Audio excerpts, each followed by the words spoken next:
Hi friends, welcome to my YouTube channel science for railways. ఈరోజు మనం RRB NTPC June 5వ తారీఖు జరిగిన ఫస్ట్ షిఫ్ట్ పేపర్ గురించి అనాలిసిస్ చేద్దాం. ఓకేనా? సో నియర్లీ నాకు ఒక 30 to 35 క్వశ్చన్స్ అనేవి మెమొరీ బేస్డ్గా మన సబ్స్క్రైబర్స్ కొంతమంది ఎవరైతే రాశారో, అదేవిధంగా ఎవరైతే ఎక్కడైతే చూసారో వాళ్ళందరూ కూడా నాకు ఫార్వర్డ్ చేశారు. సో క్వశ్చన్స్ మొత్తాన్ని నేను మీకు ఎక్స్ప్లెయిన్ చేస్తున్నాను. సో ఇదంతా కూడా మెమొరీ బేస్డ్ అనమాట. సో జాగ్రత్తగా మీరు ప్రిపేర్ అవ్వండి. సో యాక్చువల్గా ఈ ఫస్ట్ షిఫ్ట్ అనాలిసిస్ మొత్తం ఓవరాల్గా చెప్పాలి అంటే పేపర్ ఎలా ఉంది అంటే it is in moderate. Paper మొత్తం మోడరేట్గానే ఉంది. అదేవిధంగా కాస్త మనం మ్యాథ్స్ దగ్గరికి వస్తే మ్యాథ్స్లో క్వశ్చన్స్ కూడా మోడరేట్గానే ఉన్నాయి. నెక్స్ట్ రీజనింగ్లో క్వశ్చన్స్ ఎక్కువగా పజిల్స్ మీద క్వశ్చన్స్ బాగా అడుగుతున్నాడంట. పజిల్స్ మీద కూడా మంచిగా ఇన్వార్డ్ అవుట్వార్డ్, ఓకేనా? సో సౌత్ నార్త్ అని చెప్పి బాగా కన్ఫ్యూజ్ చేసే విధంగా పెద్దగానే పజిల్స్ ఉన్నాయంట. సో పజిల్స్ని బాగా ప్రిపేర్ అవ్వండి. పజిల్స్ని ఏ బుక్లో చేయాలో కూడా లాస్ట్లో మీకు చెబుతాను.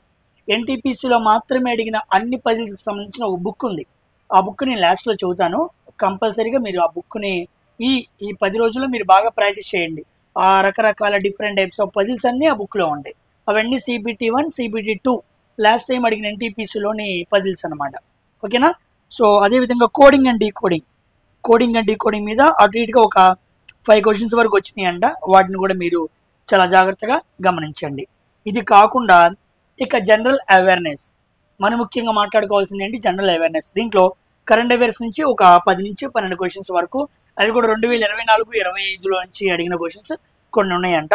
Next computer 5 to 6 questions, history నుంచి 4 to 5 questions, polity 4 to 5 questions, economics current affairs రిలేటెడ్గా ఎకానమిక్స్ సంబంధించినవి ఏవో అడిగాడంట.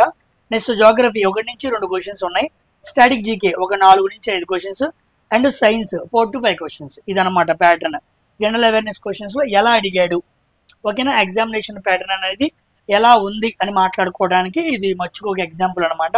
సో ఇక క్వశ్చన్స్లోకి వెళ్తే, ఓకేనా? క్వశ్చన్స్ ఏమేమి అడిగాడు అంటే రీసెంట్గా మనకి world premier league, women premier league అనమాట. మనకి IPL బాగా తెలుసు. అది కాకుండా ఉమెన్స్కి సంబంధించి ఉమెన్స్ ప్రీమియర్ లీగ్ చేస్తారనమాట. Women's premier league. ఈ ఉమెన్స్ ప్రీమియర్ లీగ్లో ఎవరు గెలిచారని అడిగారు. సో ఎవరు గెలిచారు అంటే ముంబై అనమాట. ఓకేనా? ముంబై. అయితే అది 2025 అడిగారు. ఎందుకంటే ఇక్కడ ఒక విషయం మీకు చెప్పాలి. ఉమెన్ ప్రీమియర్ లీగ్ అనేది మనకి స్టార్ట్ అయింది 2023లో అనమాట. సో 2023లో ముంబై ఇండియన్స్ గెలిచింది, 2024లో RCB గెలిచింది, 2025లో ముంబై ఇండియన్స్ గెలిచింది. సో 2025లో ఎవరు గెలిచారు? ముంబై ఇండియన్స్. ఇది మనకి ఎగ్జామ్లో అడిగిన క్వశ్చన్. ఓకేనా? సో రన్నర్ అప్ ఎవరంటే ఢిల్లీ క్యాపిటల్స్ అనమాట. ఢిల్లీ క్యాపిటల్స్ మీద ముంబై ఇండియన్స్ అంటే గెలిచింది.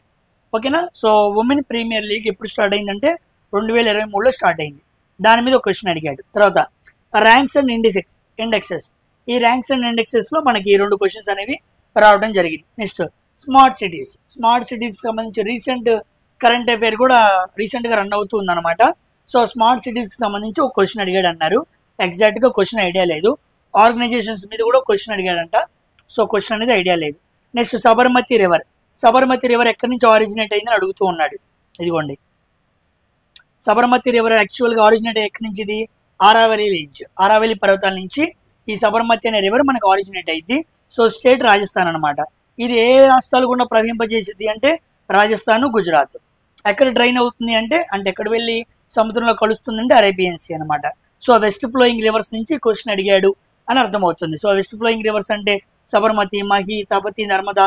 ఇక సౌత్లోకి వస్తే కాళీ నది, పంపా నది, పెరంబూర్ నది, ఇలా కొన్ని ఉంటాయి అనమాట సౌత్లో. సో గోవాలో మాండోవి నది, అలాంటి కొన్ని నదులు ఉంటాయి. సో వెస్ట్ ఫ్లోయింగ్ రివర్స్ మీద ఈ కాన్సెప్ట్ అడగడం జరిగింది. ఇట్స్ ఏ రివర్ సిస్టమ్ అనమాట. రివర్ సిస్టంలో నుంచి అడిగిన క్వశ్చన్. ఓకేనా? జాగ్రఫీ కింద అడిగిన క్వశ్చన్. ఆ తర్వాత పార్ట్స్ ఆఫ్ ఏఎల్యూకి సంబంధించి parts, arithmetic and logic unit మనకు తెలుసు కదా. అర్థమెటిక్ అండ్ లాజిక్ యూనిట్ సంబంధించి పార్ట్స్ వైజ్ సంథింగ్ క్వశ్చన్ అడిగాడంట. Next 97th amendment. ఇది ఇంపార్టెంట్. 2011లో అడిగాడు 97th అమెండ్మెంట్. చూద్దాం 97th అమెండ్మెంట్ అంటే ఏంటో. సో 97th అమెండ్మెంట్ అనేది మనకి 2011లో వచ్చింది. సో నేను క్వశ్చన్తో పాటు క్వశ్చన్ వెనకాల ఉన్న మ్యాటర్ కూడా మొత్తం ఎక్స్ప్లెయిన్ చేస్తున్నాను. ఎందుకు ఎక్స్ప్లెయిన్ చేస్తున్నాను అంటే మీకు కాన్సెప్ట్ అర్థమైతే ఇక నెక్స్ట్ వచ్చే షిఫ్ట్లు కూడా ఎలా చదువుకోవాలో మీకు అర్థమైంది. సో ఈ షిఫ్టే కాకుండా నేను ప్రతి షిఫ్ట్ కూడా క్వశ్చన్స్ అన్నిటిని గ్యాదర్ చేసి వాటి చుట్టుపక్కల ప్రతి ఇన్ఫర్మేషన్ని గ్యాదర్ చేసి మీకు ఎక్స్ప్లెయిన్ చేయడానికి ట్రై చేస్తాను. ప్రతి ఒక్కరు వీడియోని లైక్ చేయండి, అందరికీ ఫార్వర్డ్ చేయండి, ఓకేనా. So constitutional status to cooperational societies. యాక్చువల్గా మనకి పంచాయతీ ఉంది, అదేవిధంగా మున్సిపాలిటీ ఉంది. ఈ రెండింటికి రాజ్యాంగబద్ధమైన హోదా వచ్చిందనమాట. సో కోఆపరేటివ్ సొసైటీస్ అంటే సహకార సంఘాలు, తెలుగులో తెలియని వాళ్ళు ఉంటారు కదా, సహకార సంఘాలు. ఈ సహకార సంఘాలకు కూడా కాన్స్టిట్యూషనల్ స్టేటస్, రాజ్యాంగ హోదా వచ్చిందనమాట. ఏ అమెండ్మెంట్? 97th 2011 అమెండ్మెంట్ ప్రకారం. 2011 సంచస్తం గుర్తుపెట్టుకోండి. సో దీని ప్రకారంగా ఫండమెంటల్ రైట్స్లో 19(1)(c) లోపల so right to form associations and unions అని ఉండేది. దాని తర్వాత మార్చారనమాట. So also includes cooperative societies. అంటే ఒక వ్యక్తి స్వేచ్ఛగా కోఆపరేటివ్ సొసైటీని, సహకార సంఘాలను ఏర్పాటు చేసుకునే స్వేచ్ఛ తనకు ఉంది అని ఈ 19(1)(c) ఎక్స్ప్లెయిన్ చేస్తుంది అనమాట. నెక్స్ట్ 43B, ఇది మనకి డిపిఎస్పిలో ఉండిద్ది. సో అంతకుముందు ఉండేది కాదు, తర్వాత యాడ్ చేశారు 43B అనేది. దీని ప్రకారంగా added to promote cooperative societies, అంటే సహకార సంఘాలు ఏర్పాటు చేసుకునే విధంగా రాష్ట్రాలు కొన్ని మార్గదర్శక నిర్దేశాలను చేయాలి. డైరెక్టివ్ ప్రిన్సిపల్స్ అన్నమాట, విధాన నిర్దేశాలను రాష్ట్ర ప్రభుత్వాలు స్టేట్ చేయాలి. వాటి సహాయంతో కొంతమంది సహకార సంఘాలు ఏర్పాటు చేస్తూ ఉంటారు. So it comes under DPSP, ఆదేశిక సూత్రాలు. తర్వాత పార్ట్ 9B. సో 9Bలో మనకి సహకార సంఘాలు వచ్చినాయి అనమాట. 9 panchayat, 9A municipality and 9B సహకార సంఘాలు added for the governments of cooperative societies. వాటికి కూడా కోఆపరేటివ్ సొసైటీలో రాజ్యాంగ హోదా వచ్చింది, ఓకేనా. So part B articles 243ZH నుంచి 243ZT, ఇది కూడా అడిగే అవకాశం ఉంది. ఈ ఆర్టికల్స్ మధ్య కోఆపరేటివ్స్ ఎలా ఉండాలి, వాటిని ఎలా ఏర్పాటు చేయాలి, వాటి రాజ్యాంగ హోదా ఏంటి, వాటిలో మెంబర్స్ ఏంటి, వాటిలో అంశాలు ఏంటి, ఇవన్నీ కూడా 9B అనే భాగంలో ఉంటాయి అన్నమాట, ఓకేనా. సో అడిగింది అమెండ్మెంట్, దానికి సంబంధించిన మొత్తం ఇన్ఫర్మేషన్ మనం క్లియర్గా మాట్లాడుకున్నాం. అమెండ్మెంట్స్ చాలా ఇంపార్టెంట్, కంపల్సరీగా ఈ రోజే మీరు అమెండ్మెంట్స్ మొత్తాన్ని చూసుకోండి. మరి ముఖ్యంగా 90 నుంచి రీసెంట్గా జరిగిన అమెండ్మెంట్స్ అన్నింటినీ కూడా కంపల్సరీగా చూసుకోండి, ఓకేనా. ఇలా ఆర్టికల్ ఆధారంగా లోపలికి వెళ్ళాలి. అంతకుముందు ఈ అమెండ్మెంట్ లేనప్పుడు ఏం జరిగినాయి, ఇప్పుడు అమెండ్మెంట్ చేసిన తర్వాత వచ్చిన మార్పులు ఏంటి, వాటి మీద మీరు అవగాహన కలిగి ఉండాలి. కాస్త ఫాస్ట్గా వీడియో చేస్తాను, ఫాస్ట్గా ఫాలో అవ్వండి, ఓకేనా. తర్వాత సుప్రీంకోర్టుకి సంబంధించిన ఆర్టికల్ బేస్డ్ క్వశ్చన్ అనమాట. సుప్రీంకోర్టుకి సంబంధించిన ఆర్టికల్స్కి సంబంధించి ఒక క్వశ్చన్ అనేది అడగడం జరిగింది. ఆ తర్వాత next CM of Jharkhand. CM of Jharkhand ఎవరు? హేమంత్ సోరెన్ అనమాట. హేమంత్ సోరెన్. ఇదిగోండి, సీఎం ఆఫ్ జార్ఖండ్ కాన్స్టిట్యున్సీ ఏంటి అని అడిగాడు. 2024 కరెంట్ అఫేర్ బిట్ అనమాట. 2024 నవంబర్లో మనకి జార్ఖండ్కి అదేవిధంగా మహారాష్ట్రకి ఎలక్షన్స్ జరిగినాయి. ఆ ఎలక్షన్స్కి సంబంధించి జార్ఖండ్ సీఎం పోటీ చేసిన కాన్స్టిట్యున్సీ ఏంటి అని అడిగాడు, ఓకేనా. బెర్హేట్ అనమాట. బెర్హేట్ అనే కాన్స్టిట్యున్సీ నుంచి హేమంత్ సోరెన్ జార్ఖండ్ సీఎం అనమాట, ఓకేనా. ఆయన పోటీ చేశాడు. ఆయన పార్టీ ఏంటి అంటే జేఎంఎం పార్టీ, ఓకేనా. జార్ఖండ్ ముక్తి మోర్చా అంటారు. ఈ పార్టీ సింబల్ ఏంటంటే బాణం అనమాట. బాణం అండ్ విల్లు. బాణం విల్లు అంటే లాగిపెట్టిన బాణం ఉండిద్ది కదా విల్లుతో, ఆ సింబల్లో కనపడుతూ ఉండిద్ది అనమాట. ఇలాంటి సింబల్ కలిగిన మరొక పార్టీ మహారాష్ట్రలో ఉంది. మీకు తెలిస్తే కామెంట్ సెక్షన్లో కామెంట్ చేయండి, ఓకేనా. సో ఇదనమాట ఎగ్జామ్లో అడిగింది. So 2024 November current affair bit అడిగాడు, ఓకేనా. అది అప్పుడు ఎలక్షన్స్కి సంబంధించింది. ఆ విధానంలో మనం ఇలా చదువుకోవాలి. నవంబర్లో జరిగిన రౌండ్ అఫేర్ కరెంట్ అఫేర్స్ని ఒక గంటలో నువ్వు రౌండ్ ఫిగర్ చేసుకోవాలి. సైన్ ఇండియా బుక్ చూస్తావో, అడ్డా 247లో క్యాప్సూల్ చదువుతావో తెలియదు, నువ్వు నవంబర్ అవగొట్టుకోవాలి. ఎందుకంటే మెమొరీ బేస్డ్గా వచ్చింది క్వశ్చన్, అది నీకు వచ్చిన తర్వాత తెలియదు, కానీ నువ్వైతే చేయాలి, తప్పదు. నీకు మార్క్స్ కావాలనుకుంటే యూనిట్ టు ప్రాక్టీస్ అనమాట. నెక్స్ట్ వ్రిట్స్ అనమాట. వ్రిట్స్ ఉంటాయి కదా మనకి. సుప్రీంకోర్టు ఆర్టికల్, సుప్రీంకోర్టు ప్రకారం 32 ఆర్టికల్, హైకోర్టు ప్రకారం 226 అనమాట. వీటి ప్రకారం కొన్ని వ్రిట్స్ ఉంటాయి, వాటిని ఎగ్జామ్లో అడిగాడు. నెక్స్ట్ కెమిస్ట్రీ నుంచి కెమికల్ రియాక్షన్కి సంబంధించిన క్వశ్చన్ అడిగాడు. కెమిస్ట్రీ నుంచి నాకు ఇది మాత్రమే చెప్పారనమాట, అది కూడా ఎగ్జాక్ట్గా ఏంటి అని చెప్పలేదు. నెక్స్ట్ మూన్ రిలేటెడ్ మిషన్ అనమాట, ఒక స్పేస్ మిషన్ మూన్ రిలేటెడ్ అనమాట. అయితే ఇది ఇండియాదా వేరే దేశందా అన్న విషయం మాత్రం ఐడియా లేదు, ఓకేనా. Next economics. ఎకనామిక్స్ నుంచి కరెంట్ అఫైర్ రిలేటెడ్గా అని చెప్పాం కదా, కరెంట్ అఫైర్ రిలేటెడ్గా ఒక క్వశ్చన్ అయితే అడగడం జరిగింది. సో దాన్ని మీరు చూడండి. నెక్స్ట్ ముత్తూట్ ఫైనాన్స్ నుంచి గురించి ఇది అడిగాడంట. So Muthoot finance headquarter ఎక్కడ సంథింగ్ అలాంటివి ఉంటూ ఉంటాయి. ఈ ముత్తూటు, మనప్పురము, ఓకేనా, వీటి గురించి ఒకసారి చూసుకోండి head quarters. Next Gupta period. Gupta పీరియడ్లో అడ్మినిస్ట్రేషన్ భాగాల నుంచి ఒక యూనిట్ అడిగాడంట, ఒక క్వశ్చన్ అడిగాడంట. నేను అనుకోవటం ఇది అడుగుంటాడు. ఇదిగోండి, గుప్తా ఎంపైర్, ఆ కాలంలో గుప్తా ఎంపైర్లో ప్రావిన్సులు ఉండేవి అనమాట. ప్రావిన్స్గా భాగాలను విడగొట్టుకునేవాళ్ళు. ఆ ప్రావిన్సుల్ని భుక్తి, భోగా, ప్రదేశ్ అనే మరొక 3 భాగాలుగా విభజించుకున్నారు. పరిపాలనా సౌభాగ్యం కొరకు ప్రావిన్సుల్ని ఆ రోజు మహారాజ్య సామ్రాజ్యంలో ఆ ప్రావిన్సుల మొత్తాన్ని భుక్తి, భోగా, ప్రదేశ్ అనే భాగాలుగా విడగొట్టుకున్నారు. నెక్స్ట్ ఒపరికాస్, ఇది కూడా చాలా ఇంపార్టెంట్. గవర్నర్ జనరల్ అనమాట, గవర్నర్ ఆఫ్ ప్రావిన్స్. అప్పుడు మీకు చెప్పాలంటే అప్పుడుండే ప్రావిన్స్ గవర్నర్ని ఉపరికాస్ అని పిలుస్తూ ఉండేవాళ్ళు. అది కూడా ఎగ్జామ్లో అడగడం జరిగింది. ఓకేనమ్మా, గుర్తుపెట్టుకోండి.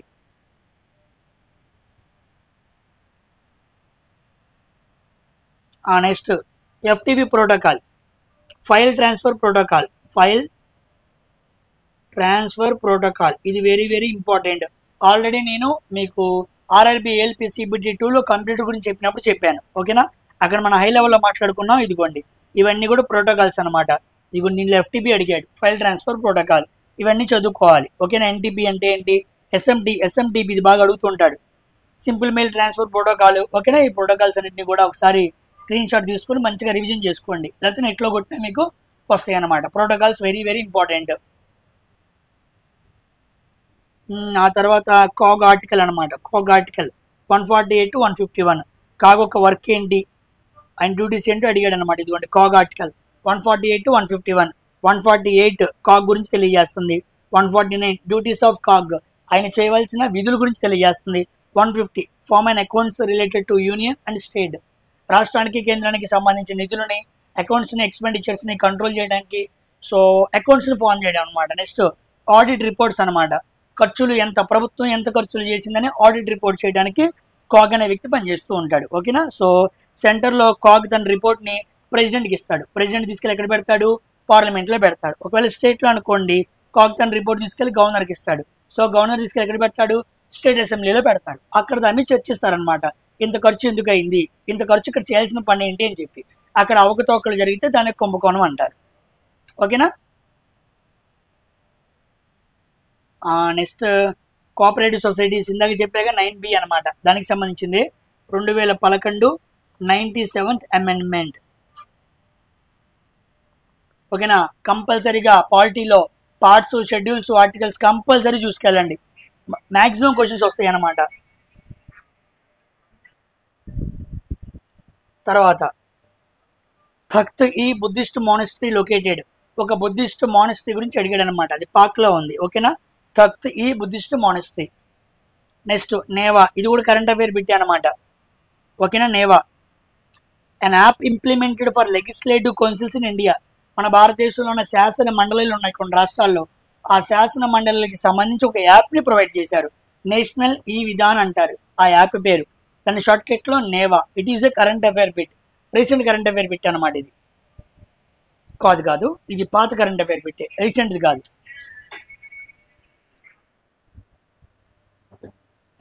ఓకేనా, ఇది పాత కరెంట్ అఫైర్ బిట్, గుర్తుపెట్టుకోండి. Next length of Bharatmala. Bharatmala అనే ప్రాజెక్ట్ మనం చెప్పుకున్నాం. రైల్వే క్రాసింగ్స్ని కవర్ చేయడానికి బ్రిడ్జెస్ని కన్స్ట్రక్షన్ చేయాలని చెప్పి స్కీమ్ తీసుకొచ్చారు. 2015లో స్టార్ట్ చేశారు. అయితే క్వశ్చన్ అది కాదు, లెంత్ ఆఫ్ ది భారతమాల అని అడిగాడంట. సో భారతమాల అనే స్కీమ్ కింద మొత్తం ఎన్ని కిలోమీటర్లు కవర్ చేయాలి అని అడిగాడు. 34,800 కిలోమీటర్ల ప్రాజెక్ట్. సో ఈ స్కీమ్ కింద అన్ని కిలోమీటర్స్ని కవర్ చేయాలి బ్రిడ్జెస్ని ఫామ్ చేసి అన్న విషయంతో దీన్ని చేశారనమాట. ఇలాగే ఇంకోటి కూడా ఉండిద్ది, సాగరమాల అని చెప్పి. సాగరమాల ఇది కూడా 2015లో తీసుకొచ్చారు. ఓకేనా, సో మోడీ ప్రభుత్వం స్టార్టింగ్లో వచ్చినప్పుడు 2014-15లో తీసుకొచ్చిన స్కీమ్స్ గురించి అడిగాడు అనమాట. దీంట్లో phase 1, phase 2 అని చెప్పి పెట్టుకొని కొన్ని కిలోమీటర్స్ని కంప్లీట్ చేసుకుంటూ వస్తూ ఉంటారు. ఓకేనా, భారతమాల ఆల్రెడీ నేను ప్రీవియస్ ఇయర్ క్వశ్చన్స్లో కూడా భారతమాల ఎక్స్ప్లెయిన్ చేశాను. ఆర్పిఎఫ్ ఎస్ఐ పేపర్లో కూడా వచ్చిందనమాట ఇది. ఓకేనా, నెక్స్ట్ డాన్సెస్ ఆఫ్ మేఘాలయ. మేఘాలయకు సంబంధించిన డాన్సర్ గురించి అడిగాడు అనమాట. ఇదిగోండి డాన్సెస్ ఆఫ్ మేఘాలయ. మేఘాలయలో మనకి కాశీ, జైంతియా, గారో అనే 3 రకాల ట్రైబ్స్ ఉంటారు. కాశీ, జైంతియా, గారో. సో కాశీ వాళ్ళు చేసే డాన్స్ ఏంటంటే షద్కుష్ మైనిజం, ఇంకోటేమో నాంగ్ క్రెమ్ డాన్స్. షద్కుష్ మైనిజం, నాంగ్ క్రెమ్ డాన్స్, ఈ 2 డాన్సులు కూడా కాశీ అయిన ట్రైబ్ వాళ్ళు చేస్తారు. తర్వాత లాగో డాన్స్ అనే వాళ్ళు Jaintia. Next Vangala dance. Vangala dance అనే వాళ్ళు గారో, వెరీ వెరీ ఇంపార్టెంట్. వంగల డ్యాన్స్కి ఇంకో పేరు ఏంటని కూడా అడిగాడు. 100 డ్రమ్స్ ఫెస్టివల్ అంటారు దీన్ని. 100 డ్రమ్స్ ఫెస్టివల్. ఒక ఎగ్జామ్లో ఈ వంగల డ్యాన్స్లో డ్యాన్స్ చేస్తున్నప్పుడు ఎవరికి, ఏ డైటీ గాడ్కి మనసులో ఊహించుకొని చేస్తానని అడిగాడు. సన్. ఓకేనా, they worship sun as a god అనమాట. ఆయన్ని మనసులో పెట్టుకొని ఆయనకి కృతజ్ఞతగా ఆయన్ని పూజిస్తూ ఆ డ్యాన్స్ చేస్తూ ఉంటారు, సూర్యుని దేవుడిగా పెట్టుకొని. ఓకేనా, సో పోస్ట్ హార్వెస్ట్ ఫెస్టివల్ అనమాట. ఈ మొత్తాన్ని చూడండి. ఓకేనా, ఈ మధ్య డ్యాన్స్ ఫామ్స్ బాగా అడుగుతున్నాడు. Dance forms. ఓకేనా, సో కాజీ, జయంతియా, గారో ముఖ్యమైన మేఘాలయాలు ఉండేవాళ్ళు వీళ్ళే అనమాట.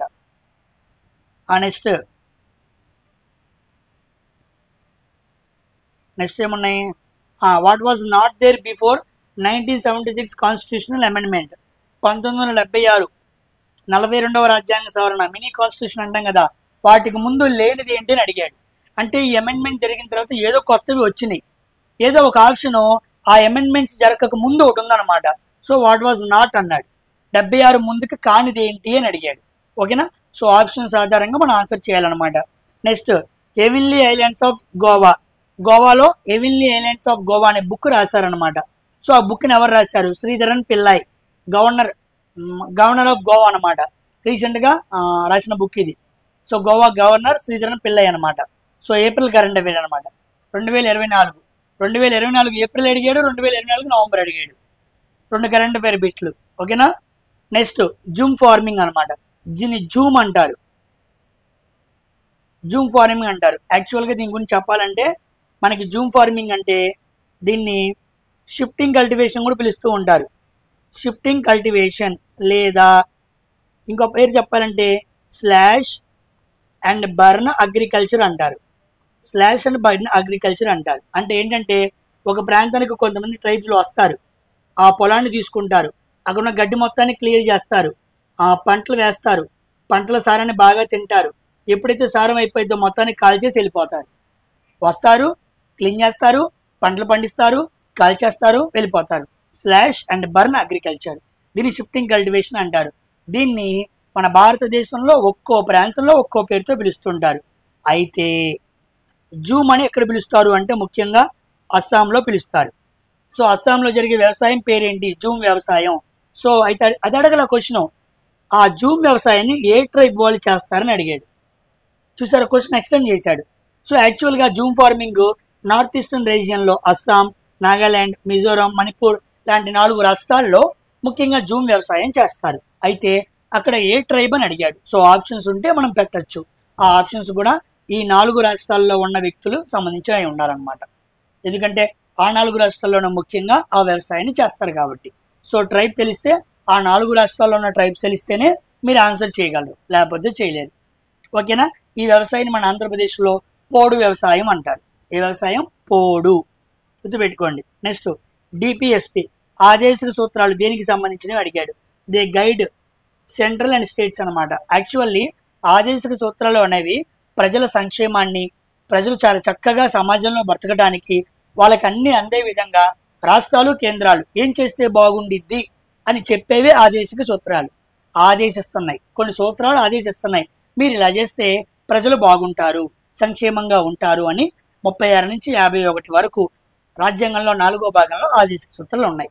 So DPSP is related to the guide to centre and states. రెండింటినీ చేస్తాయి అనమాట. స్టేట్లో లెజిస్లేటివ్ అసెంబ్లీస్ అంటే ఆ విధాన సభలు ఉంటాయి కదా, వాటిని, సెంట్రల్లో పార్లమెంట్స్ని. ఓకేనమ్మా. Next, citric acid. Citric acid అనేది ఇది కూడా కెమిస్ట్రీ నుంచి అడిగిన క్వశ్చన్ అనమాట. Citric acid found in citrus fruits అనమాట. నిమ్మ, నారింజ లాంటి, ద్రాక్ష పండు ఇలాంటి వాటి కొన్ని ఫ్రూట్స్లో సిట్రిక్ యాసిడ్ కూడా ఉండిద్ది. యాక్చువల్గా ద్రాక్షలో టాటాటిక్ యాసిడ్ కూడా ఉండిద్ది, కానీ సిట్రిక్ యాసిడ్ కూడా ఉండిద్ది అనమాట. C6H8O7. ఓకేనా. 786 అని ముస్లిమ్స్ గుర్తుపెట్టుకుంటూ ఉంటారు కదా నెంబరు, అదే అనమాట. C6H8O7 గుర్తుపెట్టుకోండి, అడిగే అవకాశం ఉంది. నెక్స్ట్, 2011 మనం మాట్లాడుకున్నాం సెన్సస్ గురించి కంపల్సరీ క్వశ్చన్స్ వస్తాయని. ఇదిగోండి, మేల్ లిటరసీ రేట్ అడిగాడు 82.14. ఓకేనా. మరి ఫీమేల్ లిటరసీ రేట్ ఎంత? 65.46. గుర్తుందా? మరి ఓవరాల్ లిటరసీ రేట్ ఎంత? 74.04. ఇవన్నీ మనం మాట్లాడుకున్నాం. ఆడవాళ్ళ లిటరసీ, మగవాళ్ళ లిటరసీ, ఓవరాల్ లిటరసీ. లిటరసీ ఎక్కువగా ఉన్నది కేరళ, తక్కువగా ఉన్నది బీహార్. ఓకేనా, ఇవన్నీ మనం చదువుకున్నాం. యూటీస్ కూడా చదువుకున్నాం, ఎక్కువగా ఉన్నది లక్షద్వీప్ అని. ఇవన్నీ కూడా మనం చదువుకోవాలమ్మా. ఓకేనా. Next theme of census. Our census our future, very very important. రీసెంట్గా March current affair bit, March 2027 నుంచి ఆ సెన్సెస్ నిర్వహించాలని, 2 భాగాల్లో నిర్వహించాలని చెప్పి రీసెంట్గా కరెంట్ అఫైర్ కూడా వచ్చింది. మీరు కరెంట్ అఫైర్స్ ఎంత బాగా చదివితే మీరు జీకే అంత బాగా గెయిన్ చేస్తారు. ఓకేనా, అది గుర్తుపెట్టుకోండి. సెన్సస్ నుంచి 2 క్వశ్చన్స్ వచ్చినాయి. Next birth place of Jhansi Lakshmibai. 1857 తిరుగుబాటులో ఏ ప్రాంతంలో యుద్ధం చేసింది? గ్వాలియర్ అనే ప్రాంతంలో యుద్ధం చేసింది. ఎవరికి వ్యతిరేకంగా? హ్యూరోజ్ అనే వ్యక్తికి వ్యతిరేకంగా తన ప్రాంతాన్ని కాపాడుకోవడానికి లక్ష్మీబాయి చేసిందనమాట. సో ఆమె ఎక్కడ పుట్టిందంటే వారణాసి అనమాట. మన మోడీ కాన్స్టిట్యున్సీ ఏంటి? ఆయనకి లోక్సభలో 2 కాన్స్టిట్యున్సీలు ఉన్నాయి, ఒకటి వారణాసి, ఇంకోటి వడోదర. ఒకటి యూపీ, ఇంకోటేమో అహ్మదాబాద్. ఓకేనా, ఆ వారణాసిలోనే ఆమె పుట్టిందనమాట. పాత రోజుల్లో బెనారస్ అని పిలుస్తారు. Next cabinet become strong due to whose work. Cabinet అనేది స్ట్రాంగ్ గా ఉంటుంది. ఎందుకు? క్యాబినెట్ లో ఎవరు ఉంటారు? ప్రధానమంత్రి, కెప్టెన్ ఉంటాడు. కెప్టెన్ తో పాటు కౌన్సిల్ ఆఫ్ మినిస్టర్స్, ప్లేయర్స్ ఉంటారనమాట. సో వీళ్ళందరూ ఇంపార్టెంటే. ఆప్షన్స్ తెలిస్తే ఎగ్జాక్ట్ గా ఆన్సర్ చేయొచ్చు. So cabinet become stronger due to అంటే పిఎం అని పెట్టండి. ఒకవేళ ఆప్షన్స్ లో పిఎం, కౌన్సిల్ ఆఫ్ మినిస్టర్స్ అని ఉందనుకోండి, 2 పెట్టండి. ఎందుకంటే కెప్టెన్ ఒక్కడే గొప్పోడు కాదు, కెప్టెన్ తో పాటు టీం అందరూ ఉండాలి, అప్పుడే అంత బాగా ఆడిద్ది అనమాట. ఓకేనా. Next RBI imposed fine. రీసెంట్గా ఒక బ్యాంక్ మీద లార్జెస్ట్ ఫైన్ అనేది ఆర్బీఐ ఇంపోజ్ చేసింది. అది ఏ బ్యాంక్స్ మీద అని అడిగాడు అనమాట. ఓకేనా. సో ఇదనమాట. సో నియర్లీ 32 క్వశ్చన్స్ అనేవి మెమొరీ బేస్డ్గా నా దగ్గరికి వచ్చినాయి. మోస్ట్లో దీంట్లో ఒక 25 క్వశ్చన్స్ ఎగ్జాక్ట్గా వాళ్ళు చెప్పింది రైటే. కొంతమంది అటు ఇటుగా కొన్ని గుర్తుండి చెప్పచ్చు, చెప్పకపోవచ్చు. కానీ 25 క్వశ్చన్స్ పై వరకు మాత్రం అన్ని ఎగ్జాక్ట్గా ఇవి అడిగినవే. ఓకేనా. ఇవన్నీ కూడా గ్యాదర్ చేసి వీటి చుట్టుపక్కల ఇన్ఫర్మేషన్ అంత బాగా చెప్పడానికి గల కారణం ఏంటి అంటే మీరు జాగ్రత్త పడి దాని చుట్టుపక్కల చదువుకుంటారు కాబట్టి. ఓకేనా. ఇంకా 12వ తారీఖు జరిగే వాళ్ళకి కొంతమంది మన స్టేట్లో తెలుగు వాళ్ళకి వచ్చిందనమాట. ఇంకా 24 వరకు ఉంది కాబట్టి నార్మలైజేషన్ కూడా ఉంది కాబట్టి మీరు జాగ్రత్తగా ప్లాన్ చేసి చదువుకుంటే మీకే ప్రయోజనం. అదేవిధంగా నేను సెకండ్ షిఫ్ట్, థర్డ్ షిఫ్ట్ ఈ 3 షిఫ్ట్లు కూడా రేపు ఉదయానికైనా సరే అన్నిటిని అప్లోడ్ చేస్తాను. 5, 6 తారీఖుల్లో 5వ తారీఖు 3 షిఫ్ట్లు, 6వ తారీఖు 3 షిఫ్ట్లు, మొత్తం 6 షిఫ్ట్లు పేపర్లు వస్తాయి. మళ్ళీ మనకి ఎగ్జామ్ ఎప్పుడో 9వ తారీఖు ఉండిద్ది అనమాట. ఆ మధ్యలో మనం అన్నీ కూడా 5, 6 తారీఖులు అడిగిన క్వశ్చన్స్ని బాగా రివిజన్ చేసుకోవచ్చు. ఓకేనా. మంచిగా ప్లాన్ చేసుకుంటే మీరు ఇప్పుడు జాగ్రత్త పడినా చాలా మార్కులు గెయిన్ చేసుకోవచ్చు. ఇదివరకు మనకి ఏం చదవాలో తెలియదు, ఇప్పుడు మనకు ఒక ఐడియా ఉంది, ఇలా చదవాలి, వీటి మీద వెళ్తున్నాడు అని చెప్పి. కాబట్టి అవకాశాన్ని సద్వినియోగపరచుకోండి. ఓకేనా. సో ఇగో మ్యాటర్ మొత్తాన్ని కూడా మీకు కింద చాలా వరకు రాశాను, మీకు ఉపయోగపడుద్ది అనుకుంటే నేను ఈ క్వశ్చన్ మిస్ చేశాను. ఈస్టర్న్ కోస్టల్ ప్లెయిన్ నుంచి అడిగాను అనమాట.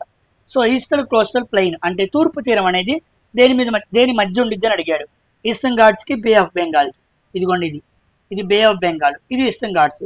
తూర్పు కనుమలకి బంగాళాఖాతానికి మధ్యలో ఉండి చూసారా, ఆ మధ్యలో ఉండేది ఏంటి మనకి? తూర్పు తీరం అన్నమాట. తూర్పు తీరం వేటి మధ్య ఉండిద్ది అని అడిగాడు. ఈ క్వశ్చన్ మిస్ చేశాను, ఇగో పిక్చర్తో పాటు ఇక్కడ పెట్టాను చూడండి. ఓకేనా. Next climate change performance index మీద కూడా అడిగాడు అనమాట. సో ఇండియా ర్యాంక్ 10ది 2025లో. India rank climate change performance ఇండెక్స్లో 10ది అనమాట. టోటల్ కంట్రీస్ 67 ఉంటాయి. చాలా మంది 64 అంటున్నారు, అది 2024తో లేదో తెలీదు. 2025 అయితే 67 కంట్రీస్ పాల్గొన్నాయి. లాస్ట్ కంట్రీ ఏంటంటే ఇరాన్ అనమాట. సో 67వ కంట్రీ. దీంట్లో మొదటి 3 ర్యాంక్స్ ఎప్పుడు ఎవరు అనమాట, అంటే అంత స్టాండర్డ్స్ మెయింటైన్ చేసినవి ఏమీ లేవు. సో 4వది డెన్మార్క్, 5వది నెదర్లాండ్స్, 6వది యూకే. ఎక్కువగా అడుగుతున్నాడు ఈ climate change performance index. Environment కింద పనికొచ్చిద్దని అడుగుతూ ఉన్నాడు, గుర్తుపెట్టుకోండి. ఇండియా 10, డిఎన్ఏ లేక డిఎన్యు 4, 5, 6. మొదటి 3 ర్యాంకులు ఈ ఇండెక్స్లో ఇవ్వరు, ఇప్పటి వరకు ఇవ్వలేదు. నెక్స్ట్ చివరిది ఏంటంటే 67. కానీ కొంతమంది ఆన్సర్ నాకు 64 అన్నారు. మరి ఇది పోయిన సంవత్సరం ర్యాంకా, ఈ సంవత్సరం ర్యాంకా అన్నది తెలియదు. ఓకేనా. సో 64 అన్నారు కాబట్టి 2024 ఇవ్వడానికి అవకాశం ఉంది. ఓకేనా. ఎవరైనా తెలిస్తే కామెంట్ సెక్షన్లో కామెంట్ చేయండి. ఇంకేమున్నాయి? సో ఇదనమాట. సో దీంతో జూన్ ఫస్ట్ షిఫ్ట్ అనాలిసిస్ అనేది కంప్లీట్ అయింది. ఓకేనా.